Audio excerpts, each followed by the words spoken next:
Welcome to Real Estate 360 Live with Ryan Sloper, the trusted name in real estate radio. Now, here's Ryan Sloper.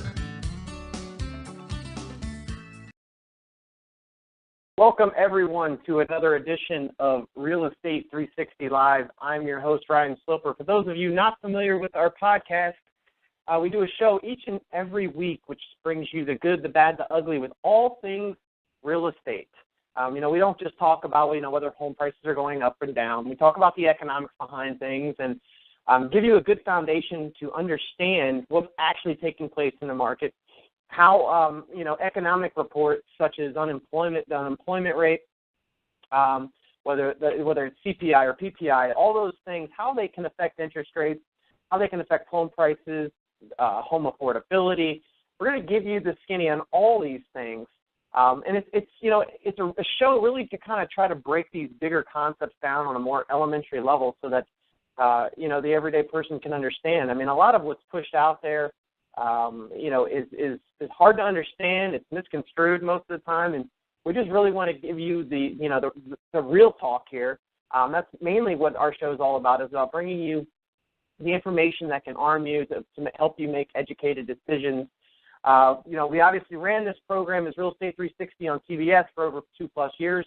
We've now launched onto iTunes. Just recently we were able to get that finally up and running on iTunes, so you can search us on iTunes at Real Estate 360. You can also go to the website at Real Estate 360 Live.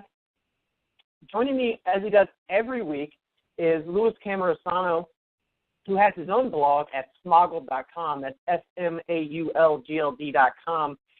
He's a former school teacher, a former attorney, and a former general manager of a major real estate portal. He's often cited in the media as a real estate industry expert. He's been cited in Forbes, Wall Street Journal, Fox Business, Smart Money, MSN, and numerous others. Louis, how you doing today? I'm doing grand, Ryan. How are you today? Oh, I'm doing fantastic, Louis.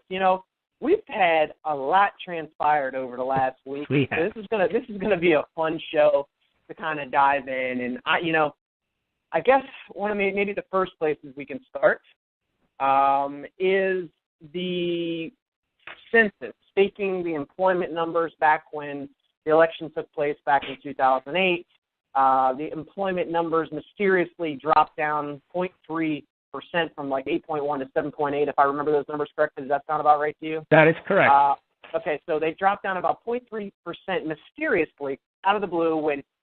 And you and I had did a show way back when, and it's not news to anybody that's been listening to this podcast that I felt all along that a lot of these reports have been manipulated, and there's just no way that this is actually what's going on. Very interesting because people actually do rely on these reports to be somewhat accurate.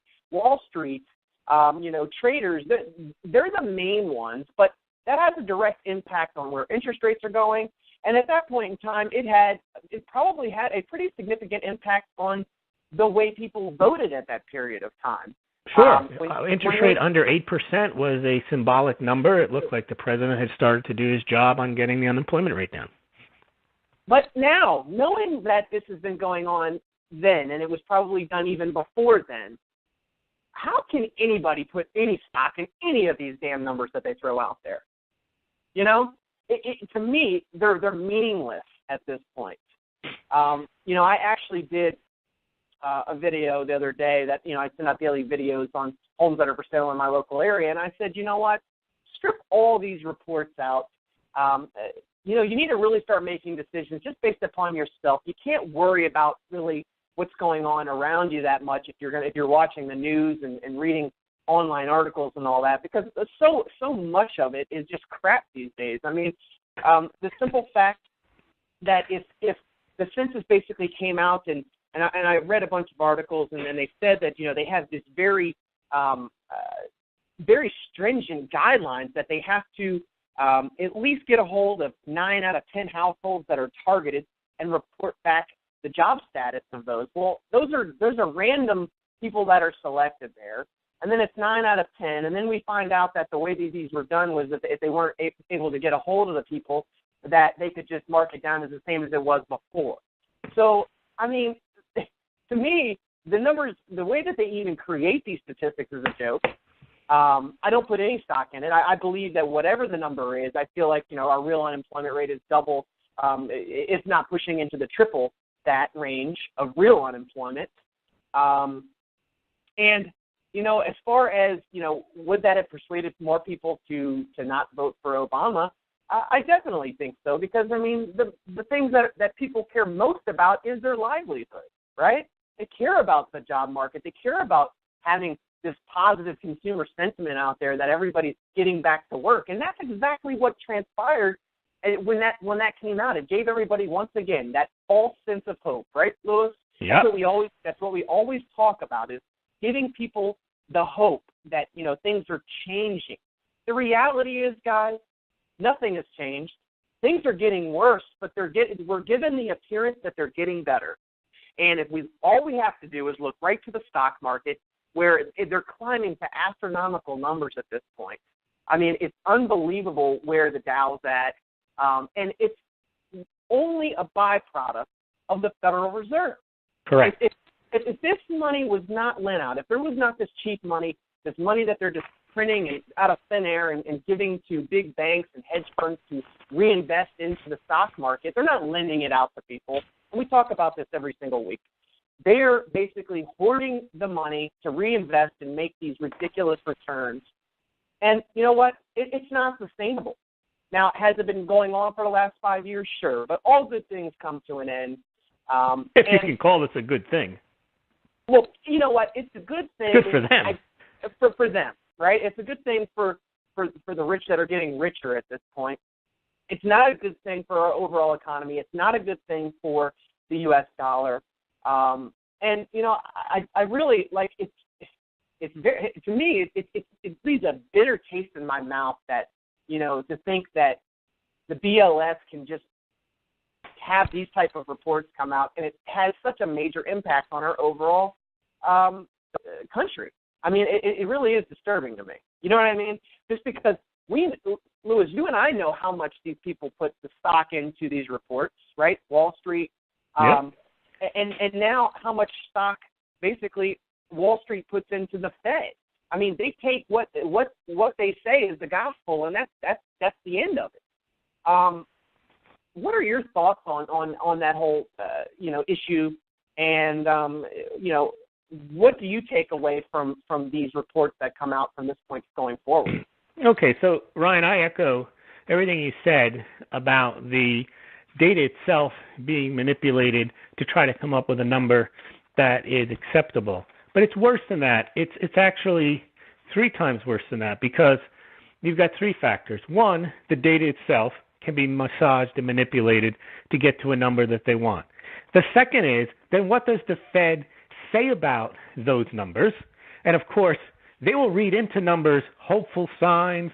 They will say, looks like it's improving.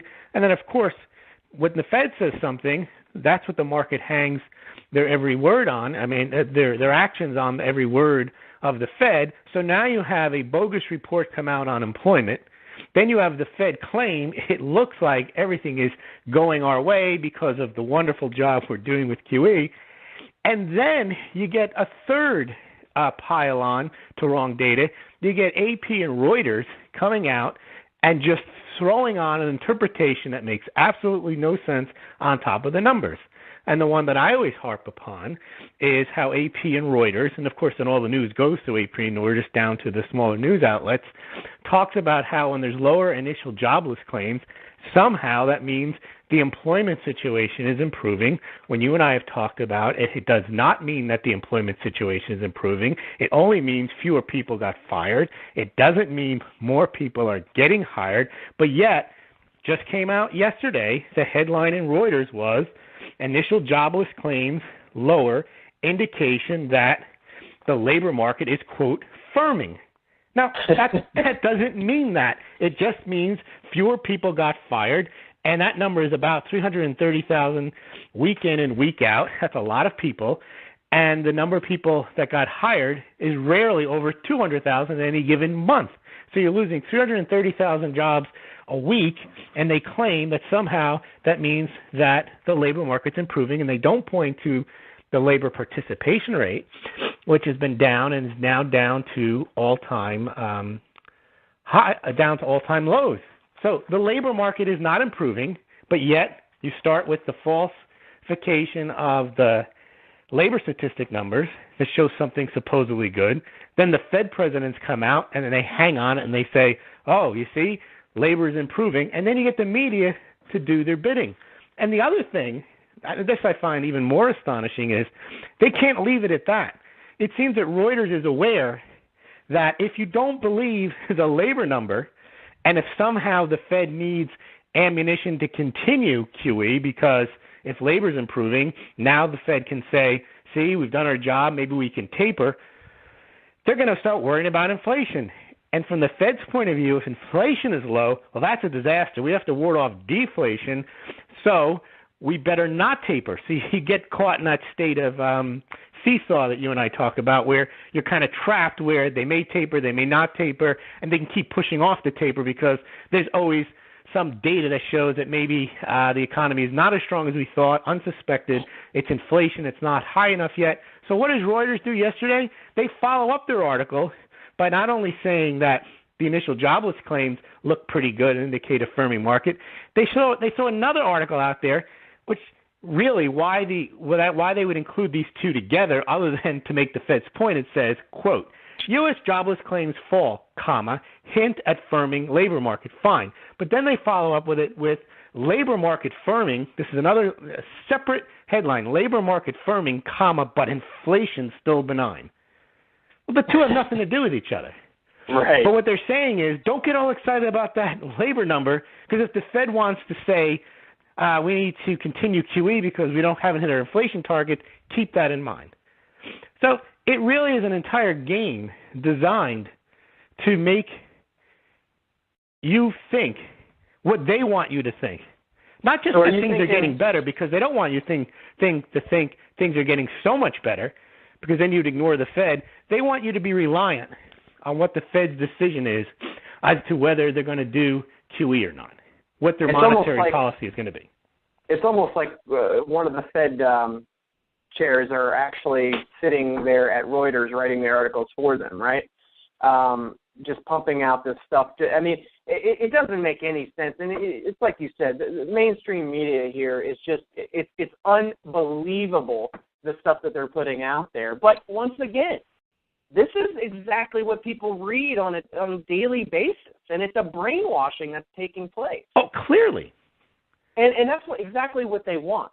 They have to continue this madness. And, you know, the interesting thing is, Lewis, when I get into conversations with people about this, it becomes very controversial, because I'm taking, you know, obviously the contrarian view, even though to me it shouldn't be. It is, because so many people... I view it as an objective view. Well, that's what it is. But people, when I'm talking to them, all they're reading is what they see in Reuters and the Associated Press. They will tell you the economy is recovering. They have used the word recovery. The economy is recovering. Recovery. We're in a recovery. The recovery this. The recovery that. We can't ruin the recovery. What recovery? Yeah, I'm telling them that the only reason that the Fed continues to play this game back and forth is because they're basically trying to avoid an all-out depression. You know, I was reading an article on Forbes, I believe it was, about the latest Federal Reserve minutes that came out, and we'll discuss those in a minute. But there was a great comment that was down at the end of the article, and it was basically one of the quotes that at the end they chose to give themselves a little more time to see how the economy plays itself out going forward. Everybody knows how it's going to be playing itself out going forward. Nothing's changing. Employment's not getting better. But then he put the highfalutin translations of what that meant is, we are trapped between triggering a depression today Correct. or hyperinflation tomorrow. As we have said, and I wrote in The King is Trapped, the Fed's no exit dilemma, that's been the case. And the more they extend QE, the more that is true. Absolutely. And they don't have a choice, Lewis. You and I discuss this all the time. They don't have a choice. And the funny thing is, in the language of the Fed minutes, so the Fed minutes basically came out and said, this is from their October meeting, in which they decided to keep quantitative easing going in full force. They have no intentions of pulling it back right now, but they continue to say, well, it looks like the labor market is improving like we thought was going to happen, but we need to continue to see more data. For the last 5 years. Exactly, so that it's going to, make sure that what we're seeing this 1 month is a continuing trend. But they also came back out, as they always do, and basically said that, if it continues to do this, we're going to start to pull back our QE. Well, now they even made further language in there to where they need to be able to do this without upsetting the financial markets. Right. What do you mean upset the financial markets? What have you done? You've created an absolute asset bubble with stocks already. You already messed up the system. And that's another reason not to do QE, because what they're doing is they're testing the market to see if they talk about it, what happens. And we see when they start talking taper, the 10-year note shoots up and they can't have that. Here's my concern, Ryan. The October minutes come out weeks after they've had their meeting and they've produced them. But what's really disingenuous is to have Janet Yellen up there talking about no problem, we're going to keep the stimulus going. You got Fed President Charlie Evans saying we're here to make sure that employment's on the right track, and it's not, so we're going to do the stimulus. Then you get Fed St. Louis President Bullard, who always claims he just needs more data, but taper's right around the corner.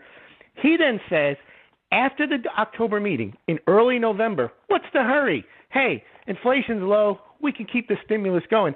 And then he says 2 days ago, taper's on the table in December. So first of all, what has changed? Nothing. They trot these guys out there to say two different things. You get Yellen and Evans and Bullard two weeks ago saying, no taper, we got to get the economy under control, no hurry, there's too much, there's not enough inflation, and everybody says, okay, so at least the taper's not going to happen until next year in March. Then all of a sudden you go, no, look at these October minutes, which were already, the meeting already happened when they were saying this, but now the meeting minutes look like they're going to taper right away. And then he tried out Dudley. He starts talking about he's hopeful. You got Locker. They start saying that all of a sudden they see stuff that's good. Yeah. And they're going to taper. What nonsense. They haven't seen anything. Everything is the same. They desperately want to end QE because they know they don't want to hold $4 trillion worth of garbage paper that they bought, even though they didn't pay anything for it. Yeah. They can't get rid of it. And I think that it's so ironic that the minutes come out like almost a month later from the meeting. Why don't they come out the next day, right? Sure, because they say two different things in between. Absolutely. No one calls them on that. If that was what they said at the meeting, why does the guy say after the meeting something that's contrary to what they said in the minutes, and then when the minute meetings come out, he backstops it and double backs and says, things are good. We're gonna taper maybe in December. Well, when he said after the meeting, Bullard said no rush. Yellen testified no rush, but the minutes said there was a rush that they might do it. They might consider in December. Yeah, and what's very interesting to me, and this why this is so important to you guys out there that are looking to buy a home is because this Fed minutes report moved the interest rate for the worse. Interest rates got much worse on this because once again they said the word taper. The word taper, for all of you out there that are we keep saying the word taper, so I want to make sure for those of you listening in the first time that don't really understand what we're talking about. So the Fed is buying treasuries and mortgage-backed securities. Okay, they're buying about $85 billion a month, about 40 of treasuries, and I think $45 billion of mortgage-backed securities. Now, when the Fed buys, it's the other way around. I think it's the other way around, isn't it? Okay, so it might be 45 treasuries, 40 mortgage-backed securities. In any case, they're buying up about 80% of the mortgage-backed securities that are out there. Now, the Fed has said, by them doing that, they've suppressed interest rates. And that's why we've had interest rates so low for such an extended period of time is because the Fed is buying these mortgage-backed securities and long-term mortgage interest rates have stayed low. Now, when they say taper, they basically mean that they're going to pull back their purchases of these securities. Now, they haven't came out and said how much of treasuries they would pull back and how much of mortgage-backed securities. So what the markets do, what Wall Street does, is just assume that it's going to be across the board. It's going to be a little bit of both. Well, directly, when they do that, it's not even a doubt in my mind. The minute that they would do that for mortgage-backed securities, interest rates would absolutely skyrocket instantaneously. And that's well, they talk about they absolutely skyrocket on a relative basis, given that they're starting at a low rate. Absolutely. And, you know, and if you look at a lot of the language that the Fed has used, they're trying to come up with a plan to not upset the markets. You can't. You can't. You're stuck. Well, here's what the plan is, Ryan. And this is what Bernanke floated in June, and they're floating it again now. Don't worry. We're going to taper, but don't worry if we taper, because taper is not tightening. We're still going to have a loose accommodative policy. We're still going to keep the Fed funds rate low, and those rates, trust us, will remain low until well into 2015. So don't worry about this taper stuff. Nonsense. Tapering, not, if they do taper, that is tightening. Because the only reason the rates are low, not because the Fed sets them and says they're low, is because bond investors know that the Fed will buy them, which keeps the demand up, which makes the interest rate low. So they can't say, we're going to stop QE, but rates will stay low, no problem. They even talk about stopping buying the bonds. Rates go up. So now they've done another trial balloon, Ryan. They've started talking about tapering, but keeping rates low, and rates jumped up to 2.80 on the 10-year note. And if they don't start talking about not doing it, they'll pass 3.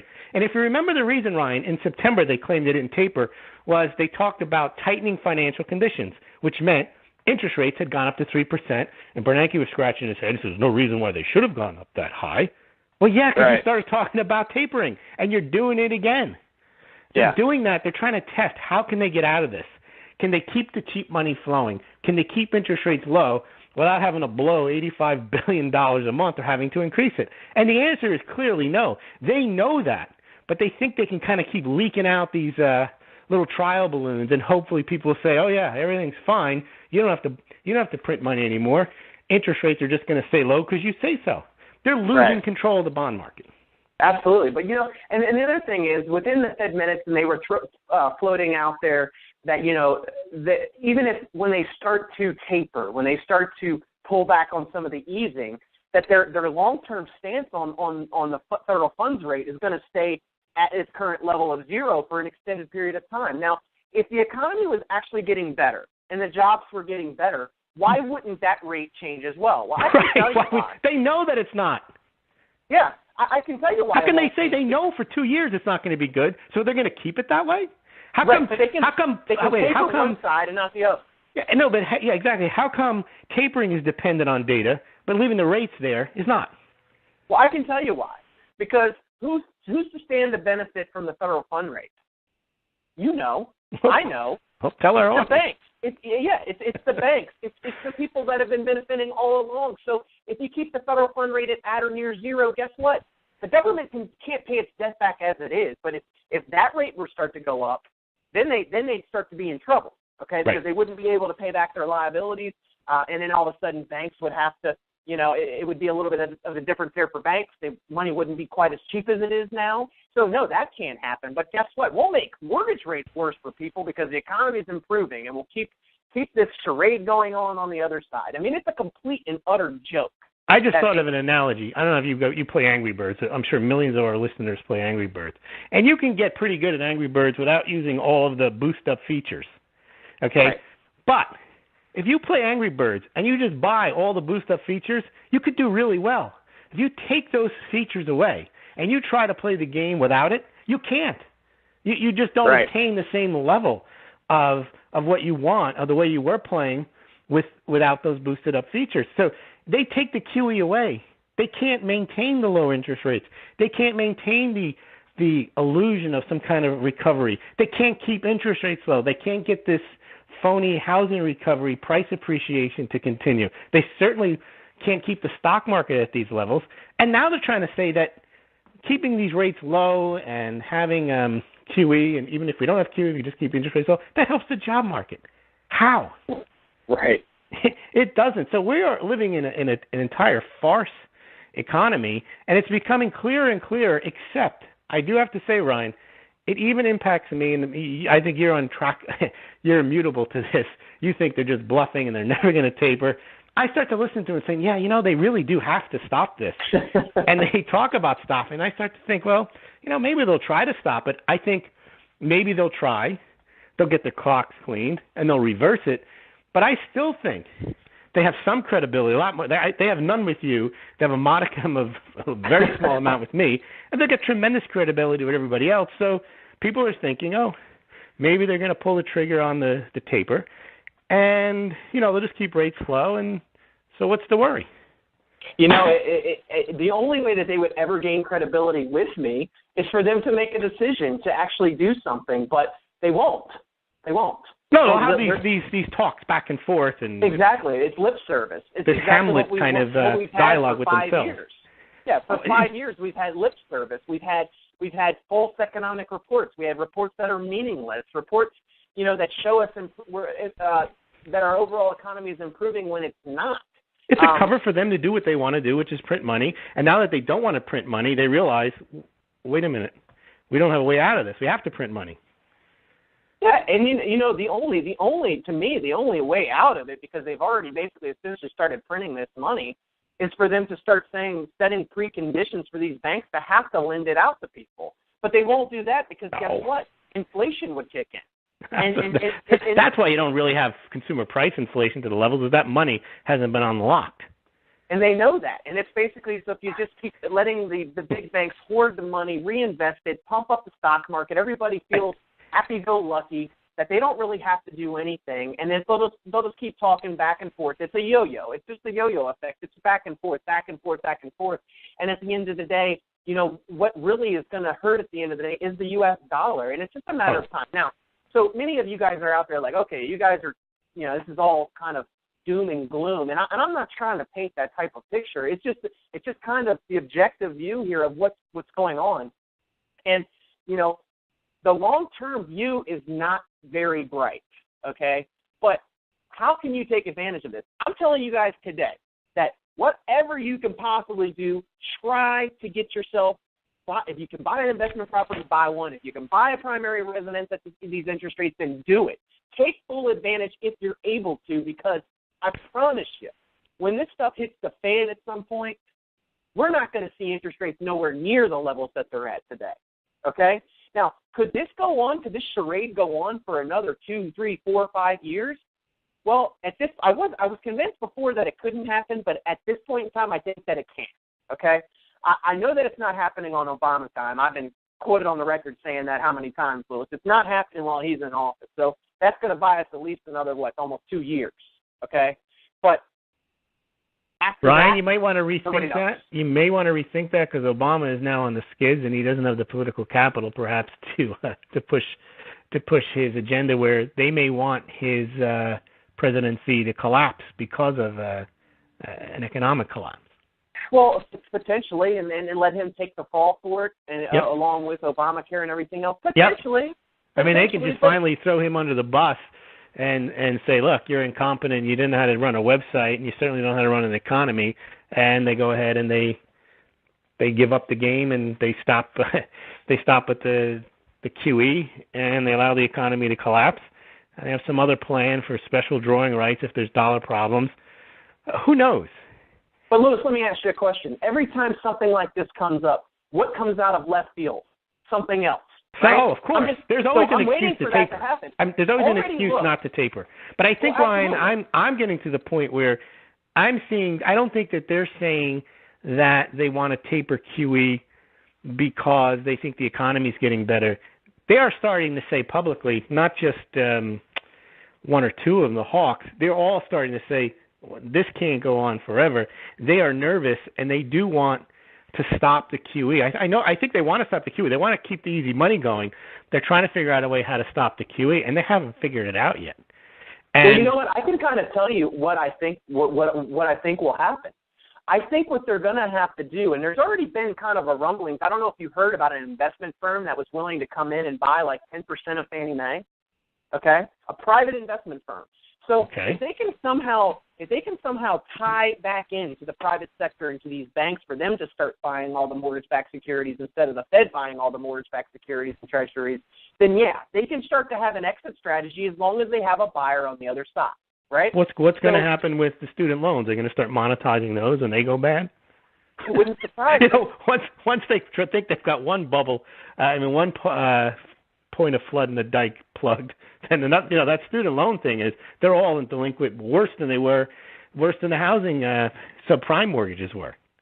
Okay, so if you were looking at one key statistic and you wanted to know about jobs, what would be the key indicator? Student loans? Wouldn't that be one of the easiest things to look at? And how many people are defaulting on student loans? That would tell you. Well, why are they defaulting is the first question. They don't have jobs, because they don't have can't a pay. job, or they don't have a stable job. Or they have a part-time job, right. When has the Fed ever said anything about that? When has the media said anything about that? Oh, I've been talking about how the plight of the millennial, and I have an article coming out tomorrow, is really what's holding the economy back. And the reason the millennials are in such trouble is because QE puts them there because it doesn't help the job market. They can't save money.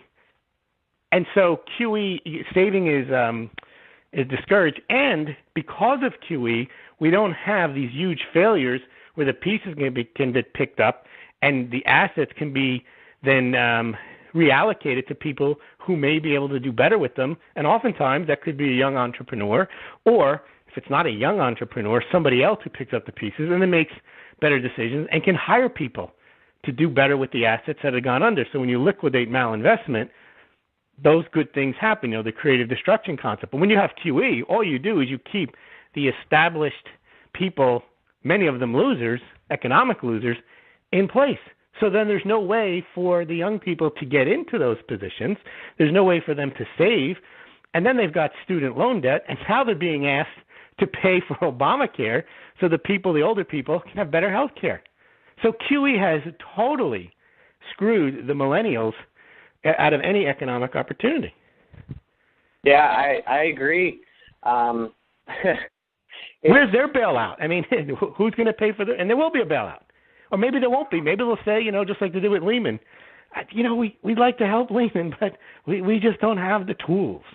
Because we've blown it all on QE. The only thing that QE has done is allowed for these big banks to be able to pay out $13, $14 billion in before you get there, just to stay in business. Yeah. They've convinced us that those banks are essential to survival of the world, and without them, you just don't exist as a person, so we better keep them going. And, keeping them going doesn't just mean keeping them on life support. It means, keeping them on the lifestyle they're accustomed to, but the lifestyle they're accustomed to is it gets better every year. So they need more money. Oh, what do you mean? You mean banks shouldn't? They don't have the ability anymore to just make money, just lending money out to people, and no, they actually have to invest in the real estate market to stay afloat now, and borrow money at next to nothing. Wow, imagine if we all had access to 0%, money. And it's like having your own counterfeiting device, printing press. Absolutely. Make digital keystrokes, and everything is fine. I mean, fine for you. If it was as simple as us just taking the monopoly money out, and we could buy as much of it as possible, we'd be in business. But, well, the reason they're able to do it, Ryan, is because we have the world's Federal Reserve currency. There's really nothing close to it. All the currencies are flawed. And so when the United States decides to print up the difference to pay its banks, to keep its government deficit spending going, the world just has to put up with it. Now, the world is trying to wean itself off the dollar, but that hasn't happened yet. And as long as the United States is given that ability, more dollars will be printed. And do you know that more dollars, physical dollars, are outside the United States than inside the United States? So we export a lot of our inflation. They need dollars. Not surprising. And that's why they can say, hey, what's the problem? Fed monetary policy, don't call it money printing, is not inflationary because, look, we don't have inflation. And then, of course, they manipulate those numbers too. Yep. Yeah, and I want to kind of to segue, transition from here to another article that was in Bloomberg. So obviously we know what QE has kept a low interest rate environment, right? So we also have had a shortage of supply in at least a lot of the metropolitan areas throughout the country. There's an article on Bloomberg. A shortage of what? Inventory, you mean? Shortage of inventory throughout housing inventory. Okay. Of housing inventory throughout the United States.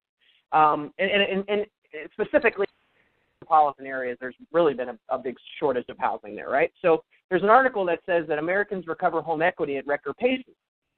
And it went in and it was cited, I think that the source here was Zillow, and it showed that in the third quarter, about 10.8 million homeowners were underwater on their mortgages, down from 12.2 million in the second quarter. which basically that was a drop from 23.8% to 21% of the from the overall. Now, granted, you have to take these numbers somewhat with a grain of salt because it is based on Zillow's estimate, and who knows what actual numbers they're going off of, if they're going off of the Zillow's estimate, which is basically what their proposed is, because a lot of times that can either be under or over the amount. So let's just still say we're hanging in there at about 1 in 4 underwater, right? Let's just assume that these between numbers 1 in 4 and 1 in 5, right? Exactly. So 1 in 4, 1 in 5.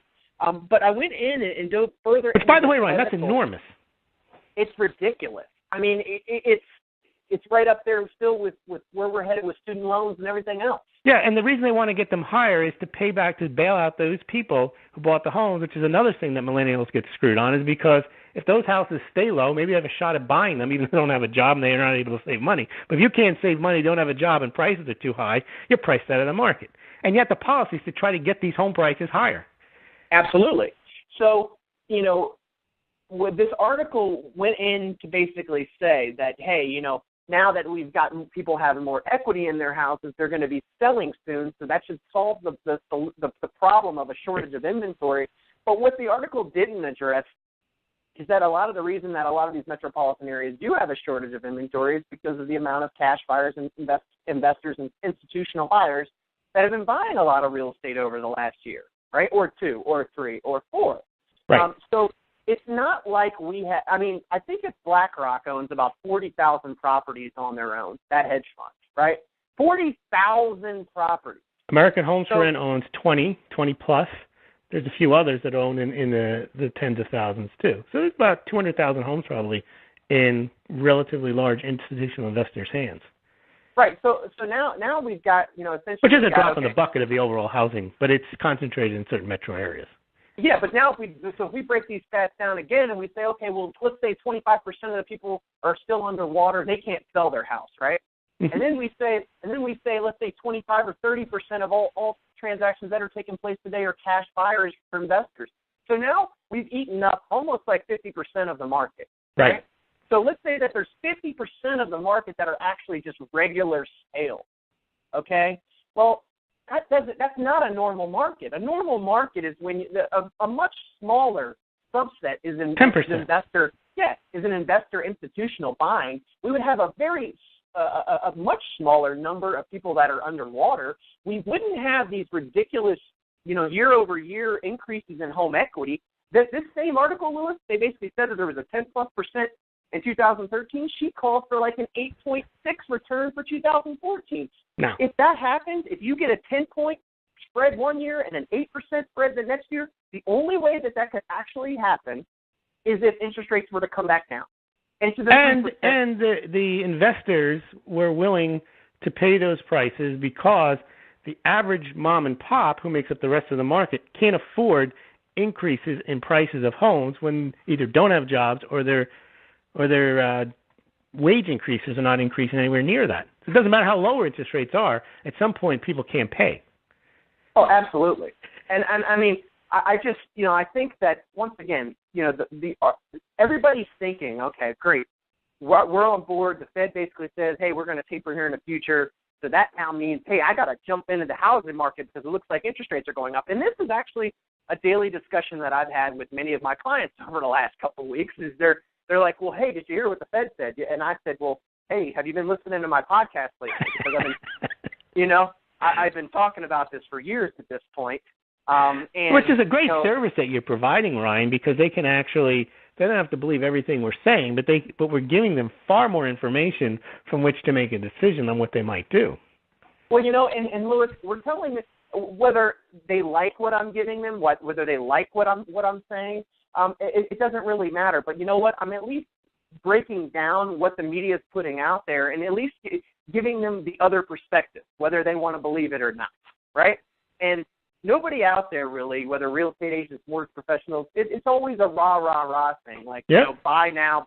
The housing prices going up are somehow a good thing. And for the only person the rising house price is good for is an investor who bought low or somebody who's already got a house. But if you're trying to buy a house, that isn't a good thing.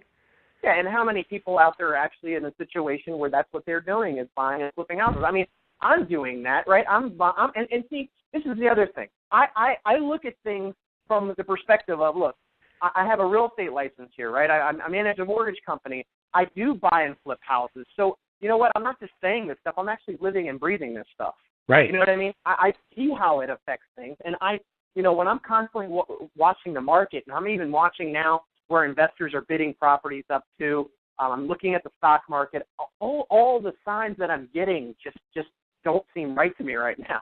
And it's kind of scary because, with the ebbs and flows of these interest rates, I mean, things could really take a turn for the worse in the drop of a dime. I mean, really. Well, Ryan, also, what if these 25% or 20% underwater homeowners get back up to parity? Well, you know what happens, and I wrote a blog post on this called, I think it's Real Estate's Underwater Downside Sticky Catch-22. Well, then they come on the market. Well, now you have more inventory, but that depresses the price. So the minute they think they're going to get their price, everybody else thinks they're going to get their price. They flood the market with inventory, and the price goes back down. There's a limit to how far you can push home prices just because there's an affordability factor and there is financing that's involved. That's not true with the stock market. Stock markets are never unaffordable. They can go up to higher and higher rates. So I'm predicting that the stock market will continue it's going up, but the housing prices will start to kind of level off. And then when the stock market crashes in areas that you have high home prices, luxury home areas, those will get hit more than the low-priced areas like we had in the last housing bubble. So places like San Francisco, New York, that have seen big price increases because they're the main recipients of Silicon Valley and stock options and stock appreciation. When the stock market goes down, those areas will get hit harder. Last time it was Las Vegas, Phoenix, places where average homes went up really high. And they'll get hit too because investors, if they're not seeing a return in Phoenix or Las Vegas, and they've got 6,000-7,000 homes there, they know how to dump and write it off. Yeah. They'll sell, they'll sell at lower prices. Well, the thing that I'm saying too, Louis, that's kind of scary, right, is that we are a consumption-based and in debt economy. So 70% of the GDP, which there's nothing produced, but is buying stuff. That's right. It's consumer spending. So the thing that scares me is that, I hear what you're saying, where not as many people are going to buy at these higher price levels. However, I do see a lot of people already starting to stretch to say, you know what? Hey, look, we can have that move-up home. We've got this equity in our house. Hey, look at and you find a product for them to buy it? They'll do it. You're absolutely right. You know what they're doing? They're looking and seeing their stock portfolio, their retirement accounts, everything's going up, so they're feeling all good about themselves. Not just that, Brian. People are taking money out of their 401ks and buying houses. Not to roll them over into other 401k approved investment properties, but really just to buy a primary residence. Well, and see, that's more of my point. That's why I think that there is still room for some more price appreciation as long as interest rates stay low, because guess what? As long as the stock market stays high. As long as the stock market stays high, which undoubtedly it pretty much has to at this point. Because where else are are you going to put your money? Well, where else are you going to put your money? So people are getting these great returns right now. So if they go to get that mortgage and let's say this year it was $550 and next year it's $600,000, it could be the difference of them just going and borrowing an extra $20,000, $30,000 out of their retirement account or whatever stock brokerage account that they have to be able to stretch to make that work. Because why? Because they have a good feeling about where the economy is going, right? Yeah, but that's still a relative. That's not. I mean, there's a large number of people in this situation, but not that many people have that much money in their 401ks to prop up the nationwide market. That may be true in the Washington, D.C. metro area for sure. Well, and when I do talk about things, guys, you will hear me talk more about my area, which is the D.C. metropolitan area. So obviously this will probably translate to other major metropolitan areas. But correct. D.C. is a little bit different than a lot because we've got essentially, actually just in Northern Virginia, we have, I believe it's four. Well, I think it's 7 out of 10 of the richest counties in America. Yeah, I mean it's unbelievable, and that's a byproduct mainly of the job situation. I mean, there's more. Which is a byproduct of the government spending. Yep, and that's DC Metro has to be in favor of QE because QE funds government surplus spending, which allows the government to continue to spend money on government projects and never to cut back on government workers and continue to give them cost of living increases. Well, that's why we've had, to me, in the D.C. metro area, we've had such huge jumps in home equity in the last year or two is because of that. I mean, and private sector is cutting back on jobs. State public sectors are cutting back on jobs and benefits. The federal government, not at all. Well, and look at all the jobs that were created around Obamacare. They're pulling people off right. the street to make them navigators, not even checking their criminal records. I mean, there's plenty of jobs to be had in the federal government, not in the state and not in the private sector. You know, and those are often considered as the best jobs. $600 million to build a website. You know how many people work in there? They probably weren't working in D.C., but that's the scope, just to give you an example of government projects. There's a lot of money sloshing around without much accountability. It's the standard, you know, huge waste factor when it comes to stuff like that. $600 million. And did you hear the president? He was bemoaning the fact that, yes, government procurement is not very good at the federal level. Well, of course it's not. It's federal government. He didn't even realize he was making the point that most people who are for smaller government were making. He's saying, look, we want to do great things. We want to do Obamacare, but it's hard for us because we're the federal government, and we don't know how to do this kind of stuff. Well, yeah, that's why private enterprise does a better job. Yeah, that's why you should get out of it. Oh, I don't know. They're saying the website's not even going to be finished by the end of the month. Sibelius was giving a demonstration the other day, and, of course, the website went down, which is kind of funny. Right. And I said, oh, yeah, well, this happens all the time. Well, that's comforting. But then she said, well, that's November 30th. That's not really a hard stop date. Oh, yes, it is. That's what they said. They have it fixed. They're working 24/7. This is a disaster. They're going to have to pull this thing back. I don't know what they're going to do, Ryan. What do you think? I don't either. I mean, this is even more obvious. The difference between the dilemma of healthcare.gov and the Fed's QE program is people understand that the website doesn't work, and they understand losing their insurance, and they understand when somebody says you're not going to lose your insurance and that the website's going to work, that they can say, wait a minute, that's not true. At least people can see that Obamacare doesn't work. It's hard for people to see that QE doesn't work. They don't even know what it is. Yeah, and I'm interested to see how that all plays out. I think that they're not going to have a choice but to change up the delaying of all this. But what happens in January when they have the budget debates? Do you think they're going to be mocking when the Republicans are trying to shut the government down over Obamacare? People are going to be cheering them on if they don't have this thing fixed then. And remember, we said back when that that this should have been the main things that the Republican was championing was that this does not work. Just look at the website. Just look at the website. You know what I mean? And instead, well, now they will. I mean, now the media will make that point for them because the media has turned on. It's kind of strange. You do see, and that's why I suggest that there's something afoot where maybe Obama's kind of on the outs because we're not seeing the same defense and ignoring of his blunders. Yeah. And you can see the way he behaves. He's contrite. He looks beleaguered, and there's no two ways about it. And it doesn't seem like there's any plan to rescue him. And you had those 30-some-odd Democrats vote against him to kind of make some adjustments with the Republicans on the Obamacare. So that's going to be, I think that's going to be the story of 2014 is, and this could provide the cover that the Fed needs, is that this thing becomes a disaster. And, if people start dying because they can't arrange their coverages, right. That's a very big deal. Yeah. You had the Bush lied, people died. Well, they're going to start with the same I don't say it's nonsense. They're going to start with the same type of sloganeering with Obamacare. Now, you know what will happen? The Fed will step in. It'll be this will be labeled QE Infinity, and they'll basically just pay for everybody's medical care as well. Well, sure. They won't call it QE. They'll call it something else. They'll say that, someone has to act. The federal government can't act because they'll blame. You see when the Fed has already set up a defense, they say that what's holding the economy back now is not the Fed and its QE policies or not the Fed and stopping QE. It's the dysfunctional fiscal policies of Congress. Like it's Congress's fault. Now, if the economy doesn't work, because the Fed's done as much as they could. Look how much money we spent, not realizing that that's not helping the economy. But if the Obamacare thing becomes a fiasco and there really is a lot of economic and personal pain as a result next year, you're right. They can say, look, Congress doesn't know what they're doing. President doesn't know what he's doing. But here we are, and they'll come up with some type of program to print money to fix it. So are you thinking that when we have all these budget talks and basically the second installment of the government shutdown comes, that the Republicans are not going to have the Democrats aren't going to have a choice but to side with the Republicans and avoid another shutdown, obviously, and give them what they want? Is that what you think is going to happen? Yeah, I think if you look at it, the dynamic will be completely changed.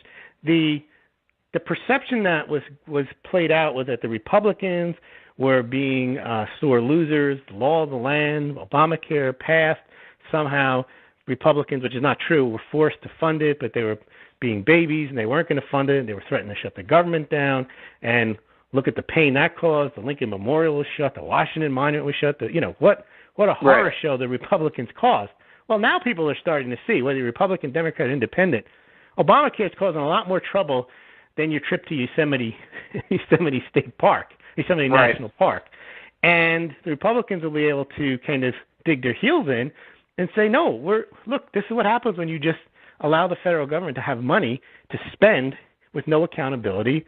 We have to shut this down because even when you give them the money to spend it, we didn't defund Obamacare. Look what they did. They screwed it up. Right. So we have to start cutting spending. Some of the Democrats, other than the real ideologues, are going to say, my constituencies will probably see things that way. They may not like Republicans. They may not like what they stand for, but they're right here, I think. And they did show that, 67, 70% of independents are now opposed to Obamacare. Yep. 95% of Republicans are. 70-some-odd percent, but that's down from 90% of Democrats are still in favor of Obamacare. And that's only because, the Republicans and the Democrats hold their party lines. It's really, you have to look at the independent, and they make up the largest percentage of the voting population. They're 2/3 against. Yeah. And which means they see a flaw in excessive government programs and excessive government spending. So they're not going to be sympathetic towards, let's keep our parks open, don't let the Republicans throw a hissy fit over this meaningless fight over Obamacare. This starts to become a real issue. Well, you see, like I said, I don't know what's coming down the path, but I feel like that there is one more sideshow that's going to take place between now and then, probably. To keep the can kicking going on QE? And I don't know what it is, but I know we have to have a good distraction. It's funny because that whole thing about the census and then making up the employment number, that story's almost got buried already, okay? Just like when the Fed official said, I'm sorry, the QE didn't work and we blew all that money, that got buried too. That got buried. So, I feel like, Obamacare can't get buried. That can't get buried, and that's going to be pretty much the talks for the next couple months. That's what they're going to be talking about. Oh, when November 30th comes after Thanksgiving, that website isn't fixed. They even said that the payment processing doesn't work. And now Obama's saying, we're going to let people just go to the insurance company and buy insurance. Well, they could have done that in the first place. They could have done that in the first place. And you know what the insurance companies have already done? They've already set up their systems to have to implement Obamacare. Right? Well, there was one company, I think it was WellPoint, Blue Cross, one of the two. They ran articles saying, there's other ways of buying health insurance that work. I'm just mocking that. They're supposed to be partners in this whole thing.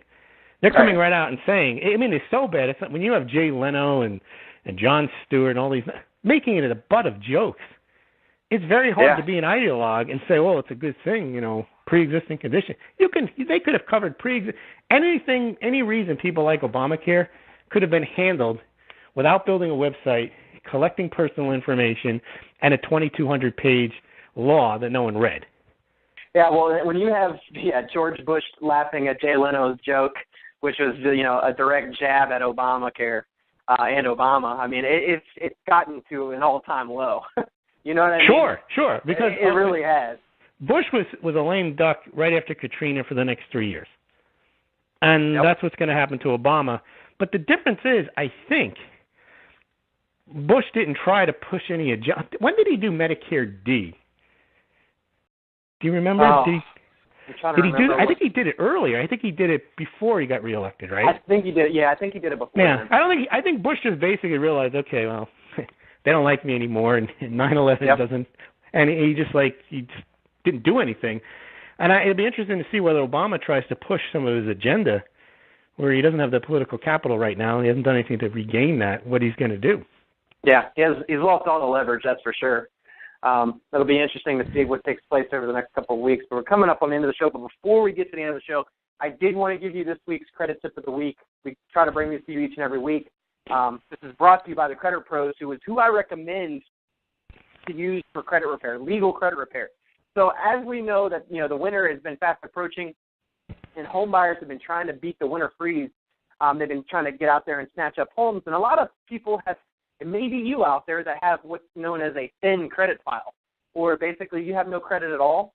You might get that when you pull your credit, it shows up as NA, not applicable, you don't even have a credit score.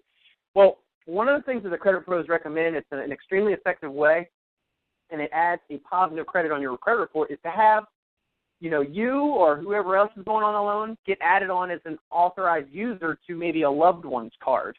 So let's just say, Lewis, when your son gets old enough, you can add him on as an authorized user to 1 or 2 or 3 of your credit cards or whatever it may be. And guess what happens?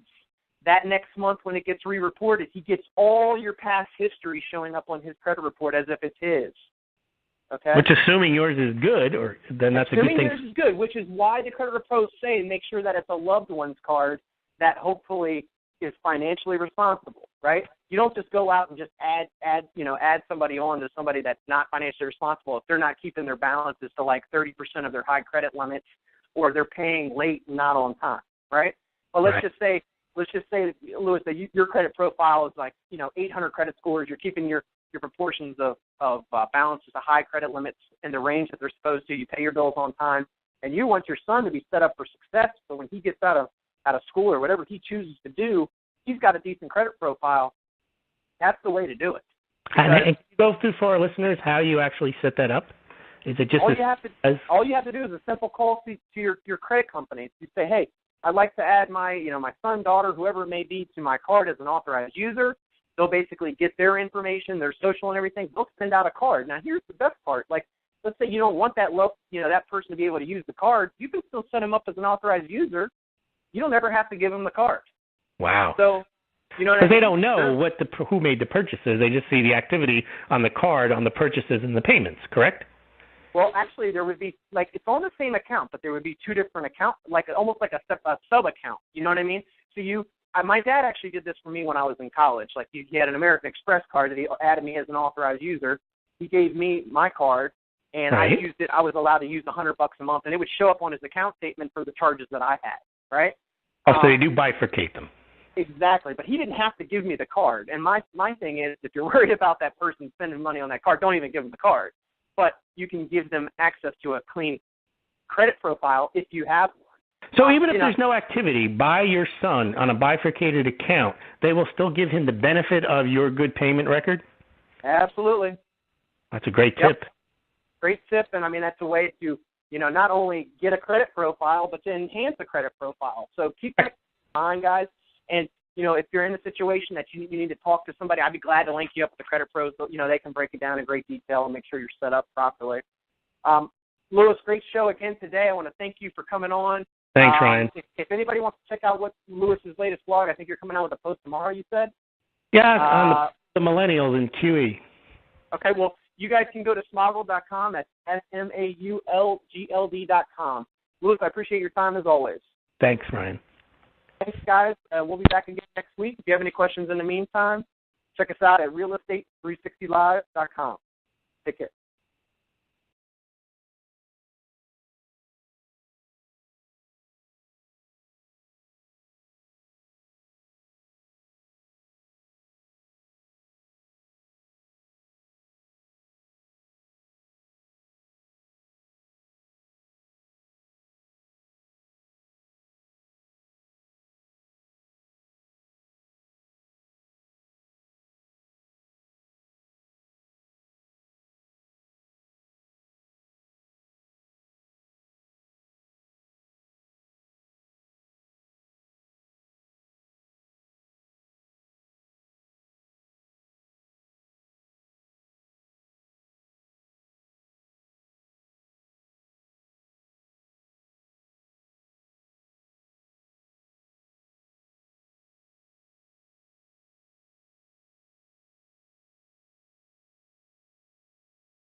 Welcome to Real Estate 360 Live with Ryan Sloper, the trusted name in real estate radio.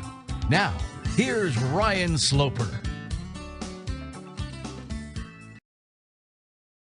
Welcome, everyone, to another edition of Real Estate 360 Live. I'm your host, Ryan Sloper. For those of you not familiar with our podcast, we do a show each and every week which brings you the good, the bad, the ugly with all things real estate. We don't just talk about, whether home prices are going up and down. We talk about the economics behind things and give you a good foundation to understand what's actually taking place in the market, how, economic reports such as the unemployment rate, whether it's CPI or PPI, all those things, how they can affect interest rates, how they can affect home prices, home affordability. We're going to give you the skinny on all these things. And it's a show really to kind of try to break these bigger concepts down on a more elementary level so that, the everyday person can understand. I mean, a lot of what's pushed out there, is hard to understand. It's misconstrued most of the time. And we just really want to give you the real talk here. That's mainly what our show is all about, is about bringing you the information that can arm you to help you make educated decisions. We obviously ran this program as Real Estate 360 on CBS for over 2+ years. We've now launched onto iTunes. Just recently we were able to get that finally up and running on iTunes so you can tell the people that they could just mark it down as the same as it was before. So, I mean, to me, the numbers, the way that they even create these statistics is a joke. I don't put any stock in it. I believe that whatever the number is, I feel like, our real unemployment rate is double, if not pushing into the triple that range of real unemployment. As far as, would that have persuaded more people to not vote for Obama? I definitely think so, because, the things that people care most about is their livelihood, right? They care about the job market. They care about having this positive consumer sentiment out there that everybody's getting back to work. And that's exactly what transpired when that came out. It gave everybody, once again, that false sense of hope, right, Louis? Yeah. That's what we always talk about, is giving people the hope that, things are changing. The reality is, guys, nothing has changed. Things are getting worse, but we're given the appearance that they're getting better. And all we have to do is look right to the stock market, where they're climbing to astronomical numbers at this point. I mean, it's unbelievable where the Dow's at, and it's only a byproduct of the Federal Reserve. Correct. If this money was not lent out, if there was not this cheap money, this money that they're just printing out of thin air and giving to big banks and hedge funds to reinvest into the stock market, they're not lending it out to people. And we talk about this every single week. Wall Street, traders, they're the main ones, but that has a direct impact on where interest rates are going.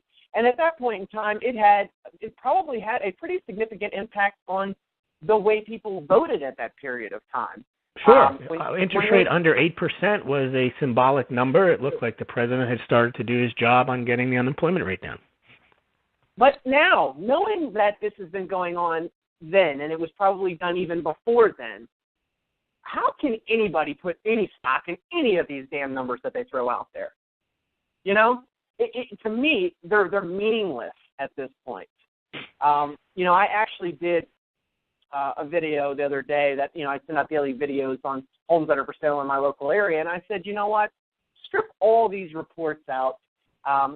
You need to really start making decisions just based upon yourself. You can't worry about really what's going on around you that much if you're watching the news and reading online articles and all that, because so much of it is just crap these days. I mean, the simple fact that if the census basically came out and I read a bunch of articles, and then they said that they have this very very stringent guidelines that they have to at least get a hold of 9 out of 10 households that are targeted and report back the job status of those. Well, those are random people that are selected there.